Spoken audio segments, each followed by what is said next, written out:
चला तर मग मंडळी कार्यक्रमाला सुरुवात करूया. आपल्या कार्यक्रमाचं नाव काय माहितीये ना? चला बसूया, कार्यक्रमच करूया.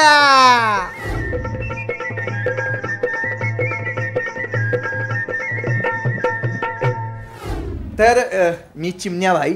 अगं बाई. आणि मी आता अगं भाई नाही बाई बाय भाई भाई अगं भाईच म्हणत होते, पण ते काय भाई पण भारी देवाचं झालं ना. त्याच्यामुळे आता ते झालेलं आहे. आणि तुमच्यात आणि माझ्यात साम्य पण खूप आहे. काय तुम्हाला पण गाणी वाजवायला आवडतात, बरोबर आहे. आम्हाला पण वाजवायला जाम आवडतं.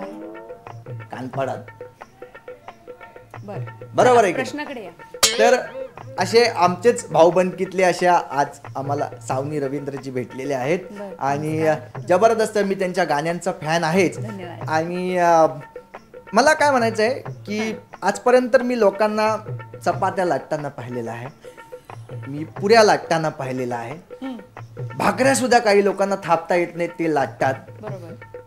पाणी लाटा, हे पाणी कसं लाटतात हे मला थोडस तुमचं मराठीचं ज्ञान तर मी फारच सुंदर आहे. मी आता मगाचपासून ऐकते आपली सुंदर शुद्ध वाणी. बरोबर. कसं आहे, समुद्र कधी पाहिलाय का तुम्ही? समुद्र, हो समुद्र पाहिलेला आहे आपण. मग समुद्रात काय असतं असं वाटतं तुम्हाला? पाणी. पाणी असतं, खारं पाणी असतं. मग ते कसं असतं, काय काय स्वरूपात असतं त्याचं, म्हणजे ते तुम्हाला दिसतं कसं? पाणी दिसतं असं काय विषय? तिथे एक छोटासा एक प्रकार असतो लाटा नावाचा. लाटा, तो कधी बघितलाय? अच्छा लाटा, त्या लाटा. ओ अच्छा, लाटा लगा. आता मला कळलं काय होतं ते. Okay okay okay. तर त्या लाटा आहेत. अच्छा, त्या पाणी लाटा, सागर लाटा, अच्छा डोंगर माथा. डोंगर माथा. येस. मला वाटलं लाटा लाटा. मी आपलं म्हणतो, मी बायको अभ्यास जरा कमी पडला. 4 दिवस बायकोच्या मागे लागलो तो, म्हटलं मला पाणी लाटून दाखव. शेवटी तिनं लाटणीनं मला लाटलं. ठीक आहे, हरकत नाही बाबा. ओके. तर अशी तुमची जबरदस्त जबरदस्त गाणी तुमची येत असतात, बरोबर आहे. तुम्ही फिल्म इंडस्ट्रीच्या अतिशय जवळचे आहात, बरोबर आहे की नाही. तर एक अतिशय महत्वाचं असं म्हणजे एक जुने सिनेमे सुद्धा तुम्ही पाहिलेले असतीलच, बरोबर आहे की नाही. तर त्या सिनेमे बघत असताना आम्हाला अनेक प्रश्न पडतात. एक नवीन क्रिएशन त्याच्यामध्ये तुम्ही बारडो नावाची फिल्म सुद्धा केलेली आहे. आणि त्या पिक्चर मध्ये कसं नवीन शोध माणसं लावत असतात. आता नाही, आता वेगळे पैसे मिळतात मला, पण नव्हतात तुम्ही त्यात. त्याच्यात कसं आहे, त्याच्यात वेगळ्या पद्धतीचं तिथे संशोधन वगैरे या सगळ्या गोष्टी. तर मला म्हणायचं की पूर्वीच्या काळी एक संशोधन झालं होतं सिनेमामध्ये.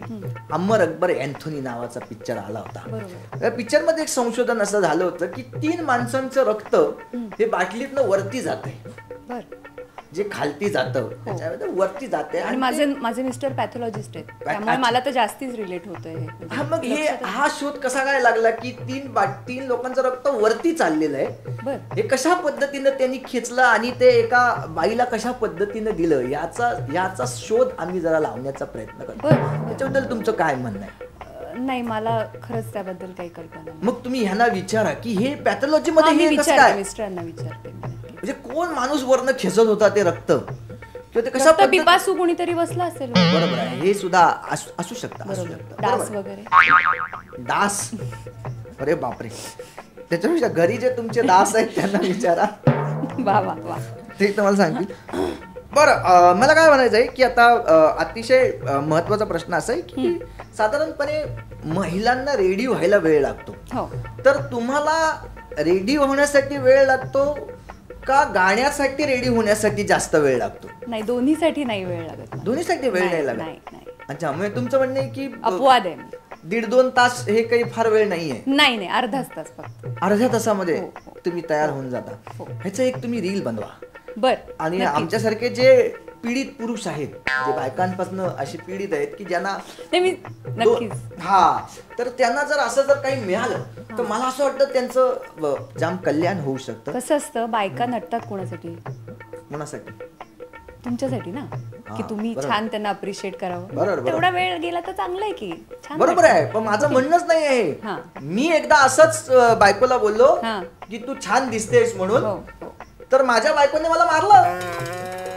तिला कॉम्प्लिमेंट दिल्यावर मारलं? नाही, मी तिला छान दिसतोय असं बोललो, ती बायको माझी नव्हती ना. इथे चुकलात तुम्ही. तर तसं नाही करायला पाहिजे. नाही म्हणजे करायला आपल्या पाहिजे. नीट आधी बघायला पाहिजे. तुमची येल्लो ग्लास आहे ना ती पांढरी करून घ्या, मग दिसेल. Yes exactly. हा ते होऊन जाईल. म्हणजे आता मला लक्षात दृष्टी बदला असं त्यांचं म्हणणं आहे एकंदरीत. पण धन्यवाद, तुम्ही इथे आलात त्याबद्दल तुमच्या मनापासून आभार. छान वाटलं तुमच्याशी बोलून आणि खूप छान तुम्ही मला मराठी शिकवाल नंतर. आणि सुरेल गप्पा मारलेल्या आहेत. जाता जाता त्यांनी मला गप असे 2 सूर सुद्धा समजावून सांगितलेले आहेत. सारे काही तुम्हाला कळलेले आहे. त्यामुळे सा व नी. वा वा वा वा वा वा. आता मला धापं लागायच्या आधी संपवूया. धन्यवाद.